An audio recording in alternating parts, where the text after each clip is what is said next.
মামা মেলায় গিয়ে এই মিকি মাউসে ওঠার জন্য পাগল হয়ে গেছে। তো মামাকে উঠিয়ে দেওয়া হয়েছে। মামা জীবনে ফার্স্ট টাইম উঠলো। তো এই মামা কি করবে, নার্ভাস হয়ে গেছে, ও একা একা কি করবে বুঝতে পারছে না। তো এই বাচ্চাটাকে দেখে মামা শিখছে, ও কি করছে না করছে শিখছে। তো মামা ওই ছেলেটার পিছনে পিছনে গেল। যাওয়ার পর এই যে দেখো এখানে যা কাণ্ড হলো, এই জিনিসটার মধ্যে উঠার জন্য খুবই চেষ্টা করছে কিন্তু পারছে না। কিছু কিছু বাচ্চা উঠতে পারছে, আবার কিছু কিছু বাচ্চা উঠতে পারছে না। আর আমার মামা তো কোনো মতেই উঠতে পারছে না, কিন্তু আমার মামা একটা কি হাল ছাড়বে না। তো এই যে দেখো মামা একটু উঠবে, অর্ধেক পড়ে যাচ্ছে, মানে আবার ওঠার চেষ্টা করছে, কিন্তু অনেকবার চেষ্টা করছে, পড়ে যাচ্ছে, খালি বারবার উঠছে, দেখো উঠে পড়েছে, আবার পড়ে গেল। তো এই যে মামার কি রাগ উঠেছে, বলে কি আমি তো এটা উঠেই ছাড়বো। তো আমার মামার বাবা বলছে মামা পারবি না, চলে চলে অন্য কিছুর মধ্যে উঠাবো চল।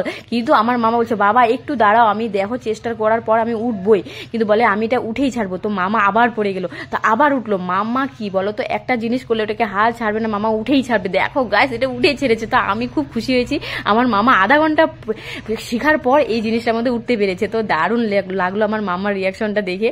তো এই যে দেখো মামা আধা ঘন্টা করে চেষ্টা করেই ছাড়লো, ওর বাবাকে দেখিয়ে দিল যে ও এটার মধ্যে করেই ছাড়লো, পারবে। তো এই যে দেখো ওকে দেখে আমার মনটাও শান্তি হলো।